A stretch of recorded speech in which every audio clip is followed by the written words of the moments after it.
We are almost there, folks.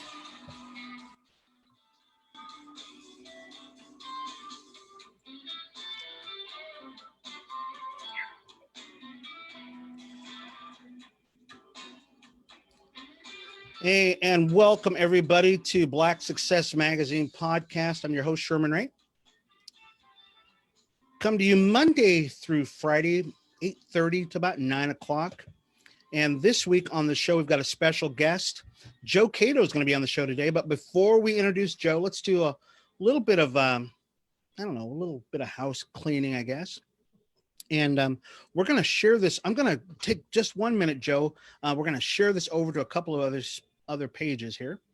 And then we're going to get in with this. So I'm very excited about it. Joe has been very gracious about being a part of the show today. And known her for many years. I just want to share this over to one more page and we're good to go.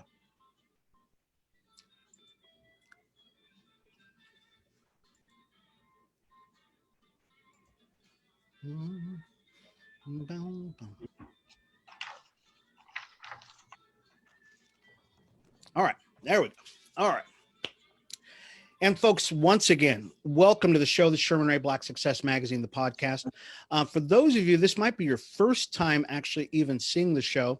This is our third season of Black Success Magazine, which has been just fun. We've phenomenal. We are now on Apple Podcasts. We're all over the place, Google Podcasts, all that kind of stuff. And we're going into our next iteration of this too. So this week, the magazine is coming out, which is pretty exciting. We've been working on the magazine for like a year now. COVID hit, of course, and everything went sideways. But we're getting that out this week. So we thank you all for being so patient with us with the magazine. But that's going to be out this week, yay! Which is very exciting. And we continue with the podcast, though, which is awesome. Today, we actually have our guest in studio today, or via Zoom, because we all live via Zoom. Her name is Joe Cato, my sister Joe Cato, which is great. Many of you here who are in Las Vegas know Joe Cato. You know her as a serial entrepreneur. She's the president of Periwinkle Group, a marketing, public relations, PR company, and Cruise in Vegas, a leisure travel and tourism experience company.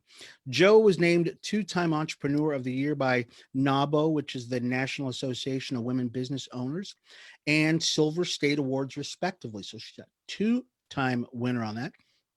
Periwinkle Group was named Minority Small Business Champion by the SBA, and Joe is the author of a book that I gotta get called Get Noticed: How to Reach and Retain Clients. Welcome to the show, Joe Cato. Good morning. Thank you for having me, Sherman. It's truly an honor to be here this morning to speak with you and your listeners and viewers, because we're Zoom as well. So I know, we're everywhere. Having me. Yeah, so we're trying to get this out to every place. So hopefully, unfortunately today we won't even be able to have any chat on this, which is fine though, but got a lot of great information to share. And I'm so glad. You just don't know how excited I am to have you on the show today. So how have things been going with you and your business? Well, like every small business, we are going through our own set of challenges. And with the current pandemic that we're faced with right now, we have to navigate through uncharted territories. And so we're working to change our business model and how we move forward beyond the pandemic and for 2021, because as small business, we want to stay in business because we're the backbone for the economy. And so if we have a driven passion to have our own businesses, of course, we're going to try everything we can to maintain our business and to be successful going forward, even in a pandemic. So like all other businesses, we are going through our challenges as well, but we're re-evaluating our business model as we go forward in 2021. Yeah, it's funny. I have not met one business in this whole year, because we're with the Black Business Chamber, I've not met one business that has not been not just affected, but significantly affected by COVID. Good thing about it today, I think we're turning the corner. There were the first injections were done today. I mean, we're not going to be talking about that today, but I wanted to, kind of add that in. So there's a little bit ray of hope for everybody that that we'll be turning the corner coming in the future. So let's talk about you now. Now, Joe, I've known you probably almost a decade now, and we see each other on occasion at events, and but a lot of people don't know you. They just, they've seen you because you're such a part of the Las Vegas economy. Tell us a little bit about your journey to Las Vegas. How long have you been here? And, kind of fill the blanks in, or fill in the gaps of how you became, the founder of Periwinkle Group. Okay, so first and foremost, I'm a mom Mm-hmm. and a grandma of two beautiful grandchildren, a son, a granddaughter, and a grandson. And I'm the mother of three beautiful kids. And I came to Las Vegas by way of Jamaica. I'm originally from Jamaica. Yes. And I lived in several places before I landed in the United States, as well as Las Vegas. So that's where my journey began. Mm-hmm. I worked in corporate for a few years here in town, and I transitioned to entrepreneurship about 15 years ago. And my life, I'm living the American dream, you should say. I've had a lot of pitfalls, but I've had a lot of successes as well. I've been here over 30 years. I think I'm going on 39 years. So I consider myself a native. I've been here for a very long time.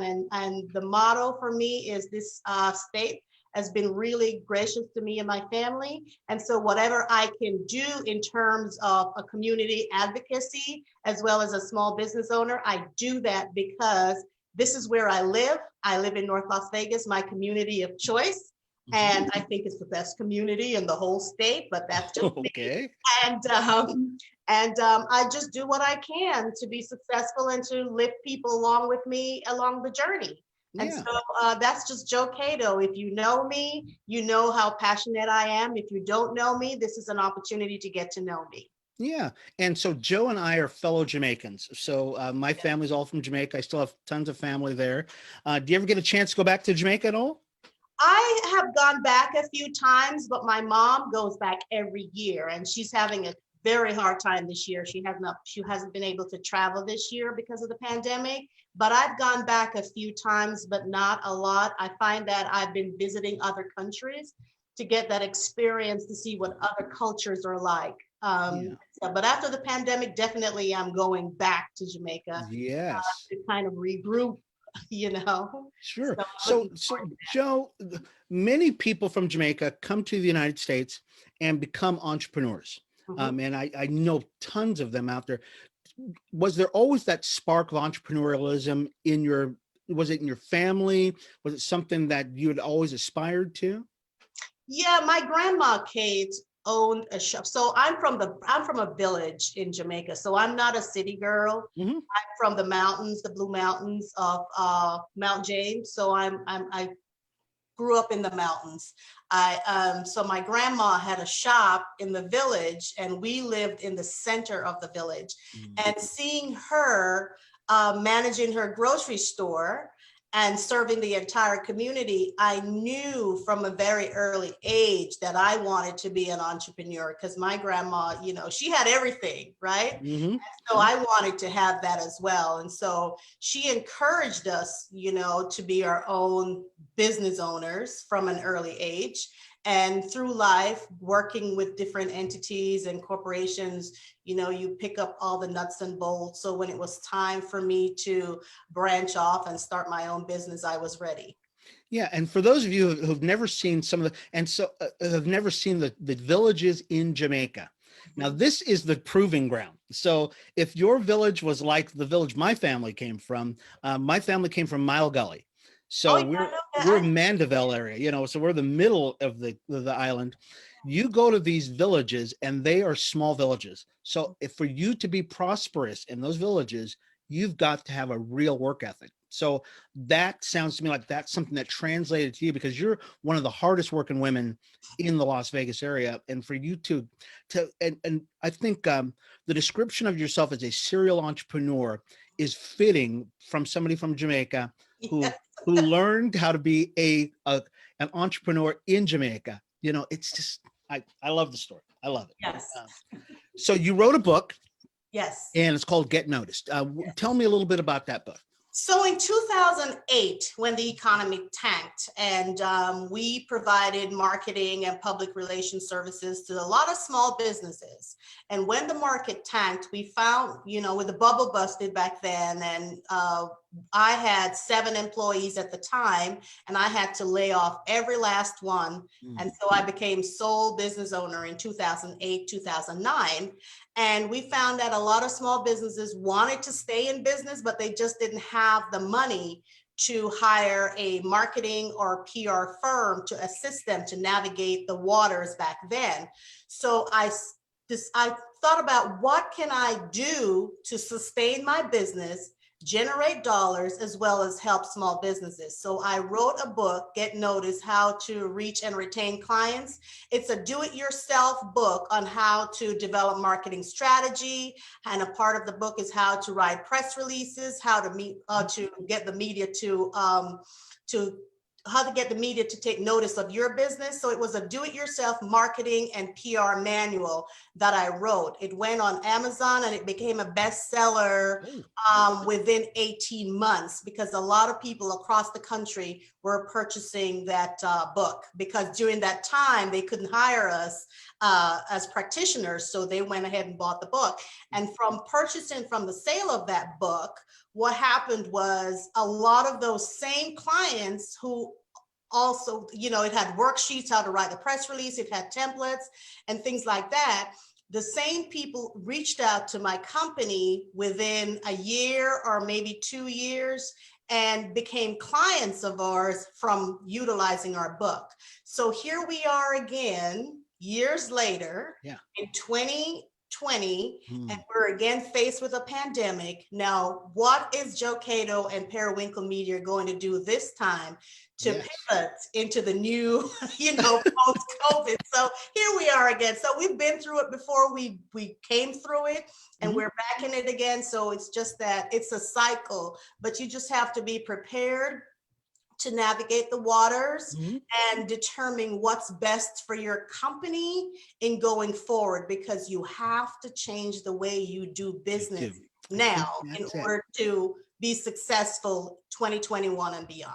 Well, let's talk about that too, because we were talking about this before as we were preparing for the show, about what you can share with business owners now, because this is a once in a lifetime event that has happened with America and the globe, and business owners need to be able to pivot. They're so many have been so stuck and paralyzed. Let's talk a little bit about I don't know, 3 areas, because I think we were talking about this before. Let's start with attracting new audiences and targeting a market, because I believe that's one of the areas where a lot of business owners are just they're paralyzed now. So what kind of insight can you give business owners in that area? What I would say for business owners right now, because most likely a lot of their clients' needs and attitudes have changed significantly in 2020, and those changes are going to reflect in the products and services that you offer.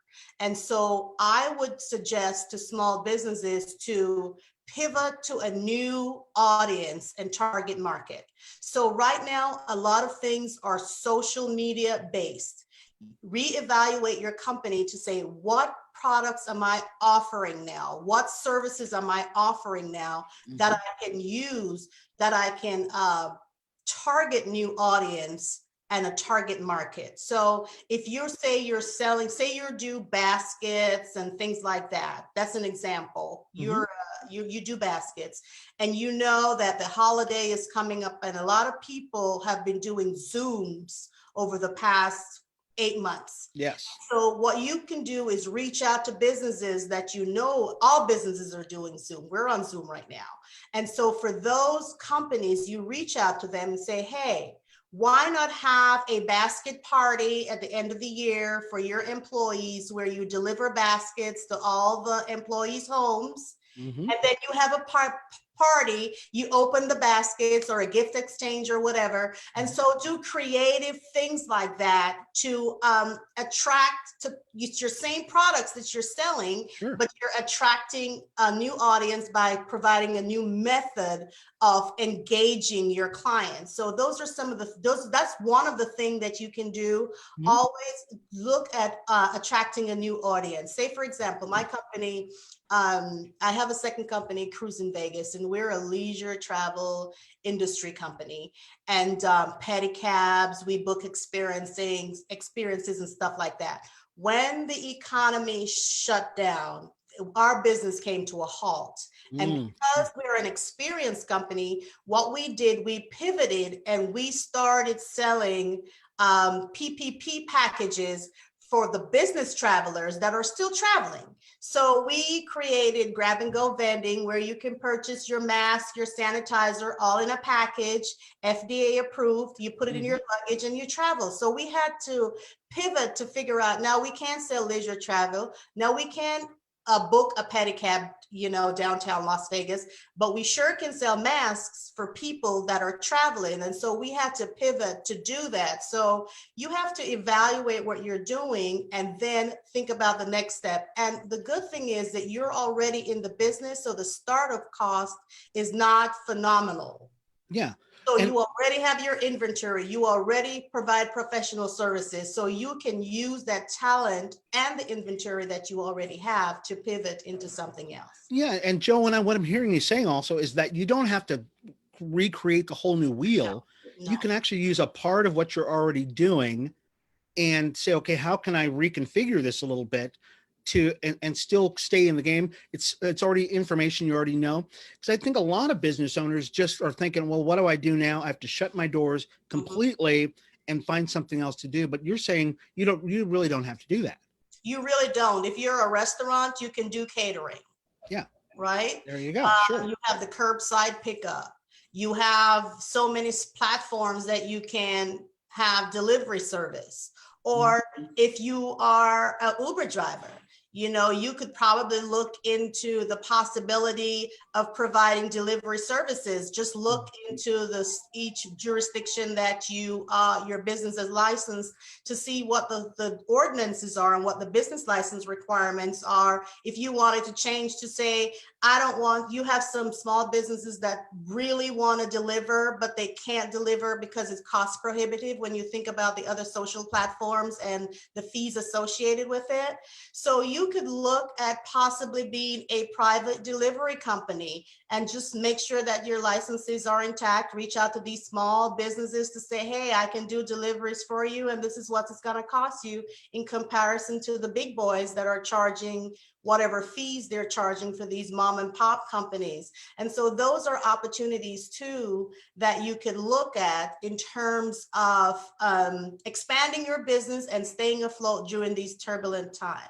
Yeah, well, that is awesome. And I think that dovetails us into our next point. You were talking about reevaluating your service, reevaluating your product.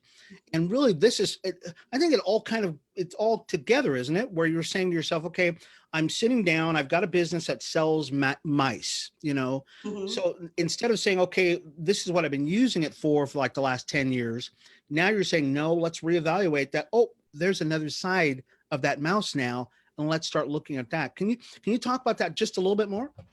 Right. It's as I touched on before, we're talking about products and services that you already offer. And you just look to see what the marketplace drives behavior, right?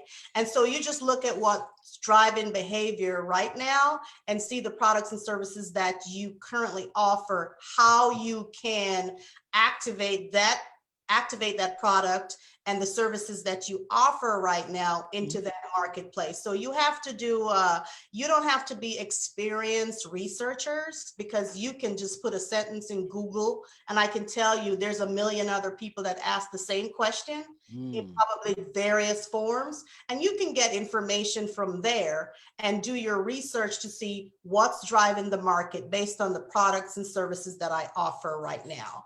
And depending on the results that come back, then you could use the word again, pivot, and determine what best would suit you going forward. But I can tell you a lot of small businesses are closing, and it breaks my heart when that happens.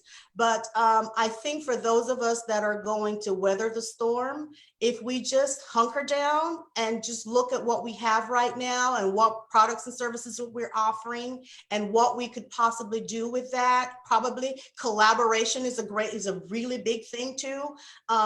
If there's a product that you can't afford, if there's services that you would like to offer and you're not able to offer it at this time because it's cost prohibitive, I would say partner with a company that is offering that type of service and see, okay, I do marketing and you're selling this product. Let's partner together. Yeah. And I'll do all the marketing. You have the inventory, and then go from there. So we have to do a lot of collaboration in this time. Yeah. And Joe, let's go right into that too. Partnerships. That's probably one of the biggest ones right now. I was talking with one of my friends, Tim Sanders, and we'll have Tim on in another couple of weeks now. For those of you who don't remember who Tim is, he was one of the execs over at Yahoo. And we were talking about this just a couple of days ago about what partnerships and having to reach out to people. What does that look like for business owners? Because let's say you're we'll go back to the example of the basket person. And that person is like going, okay, I've got these baskets. Who can I partner with?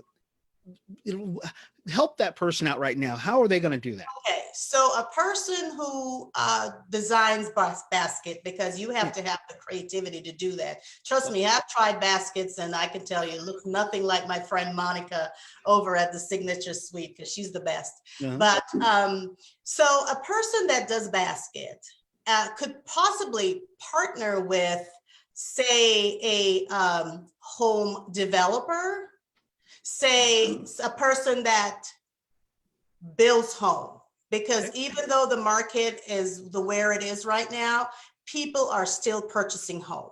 Oh yeah. Partner with a realtor, because even if it's a for sale property or a rental property, that realtor will always give their client a gift. Yes. So that would be a great partnership. Partner with a person that does PR, because they can do a story about your business and how you're navigating through this time, right? And so they can pitch that to the media to get your services, to get you out there. So all partnership won't generate a revenue, but if you look at long-term goals over a period of time, you will find that you can build those relationships over time. Yeah. So for the basket person, I'd say partner with realtors, partner with home developers, partner with the mom and pop shops, because it's the holidays, and even if you give a bar of chocolate, it's in appreciation. Yeah, it is. So partnerships like those work. Yeah. I think one of the things that the pandemic has done is it's really brought out the creative side in most business owners, or a lot of business owners. And if it hasn't, it's really starting to squeeze people. So that creativity that they never thought that they had, it is coming out, because they're looking at their businesses. And I really appreciate what you're saying to people now. They're looking at this now and they're going, wait a minute, my business does this, but I've never looked at the other side of this. I've never looked at my place as being a restaurant, but it's actually a catering company also. That kind of thing. This pandemic might have been the best and the worst of worlds for people, because it's given business owners another outlet that they would have probably never ever thought about, because they weren't forced to do that. That is true, because we have never really, a lot of small business owners have never really, think outside the box, so to speak. And this pandemic has forced us to look beyond what we have done over the past couple of years to say we can do things different, we can be sustainable, we can be successful, and we can make joint partnerships going forward, and things like that. So this pandemic, it's a double-edged sword. And so for a lot of us small Yeah. businesses, I mean, we're still struggling. I'm telling you, we are Oh, yeah. struggling, even though we're trying our hardest, we're still struggling, but we're not going to close our doors, so to speak. That's good. Because we're still going to be doing whatever it takes to stay afloat. Yeah, and for Periwinkle, so is it Periwinkle Group or Periwinkle Media now? It's Periwinkle Group. Okay. And for Periwinkle Group, we're a marketing, public relations, and advertising company. And when we say advertising, we provide billboards, digital billboards, that goes on the strip and in and around communities, as well as we provide brand ambassadors with the backpack billboard. So if you see folks downtown and they're wearing a backpack, passing out coupons, it's probably one of ours. And so that's our advertising that we do. We're great. Well, now if people want, because we're running over time. I'm sorry. We've actually got a lot. Yeah, I know time flies so quickly, doesn't it? If people want to get a hold of you, Joe, and I know a lot of people are, because they're probably thinking to myself, we need somebody like Joe Cato to help us think outside the box. We need people out there to get our business out there. How are people going to get a hold of you? And especially, is your book still available too? Because I'd like to get a copy of that myself. Yeah, the book is still available. It's on Amazon.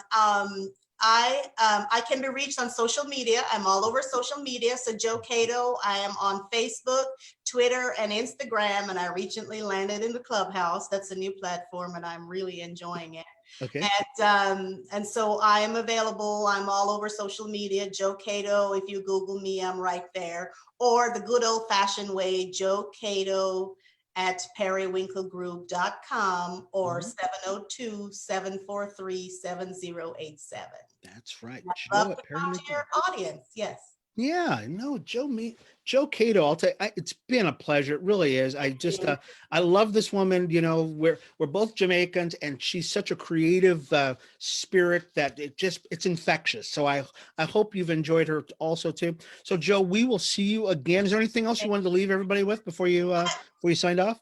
Yeah, I just want to say, Hank, for small businesses that are listening or watching this program today, stay the course. We're in some dire times, but stay the course and try to do the most you can to survive this pandemic and keep your business going, because we are passionate at heart for small business. And give me a call, Joe Cato, and I'm on social media. And thank you for having me. I appreciate this. Thank you, Joe. Thank you for being a part of Black Success Magazine, the podcast. And folks, this is it for today. We'll see you again tomorrow. And I want to thank Joe Cato for being a part of the show. She's got a book out, and it's called Get Noticed. Folks, go get it. Go on Amazon and check it out. I know I'm personally going to get it out. And Joe, if you don't mind, I'll talk to you after the show. I'd love to be able to promote that book some more too, because it's got to be a great book. So thank you. You're welcome. We'll talk to you later. Thanks. Bye-bye. Bye-bye. And folks, we will see you again tomorrow for Black Success Magazine, the podcast. It's been Sherman Ray. And we'll see you tomorrow morning at 8:30 in the morning for another broadcast of Black Success Magazine. If you would like to get a copy of the magazine, because it's coming out this week, send us an email at info@blacksuccessmagazine.com. That's info@blacksuccessmagazine.com. We're on Instagram, Twitter. We're all over Facebook and YouTube. We will actually have the podcast up here. So if you want to take this with you and you wanted to hear a little bit more of what Joe was saying, we'll post that here on our Facebook page. Thank you so much for being a part of the show. For Black Success Magazine, the podcast has been Sherman Ray. We'll talk to you later. Bye-bye.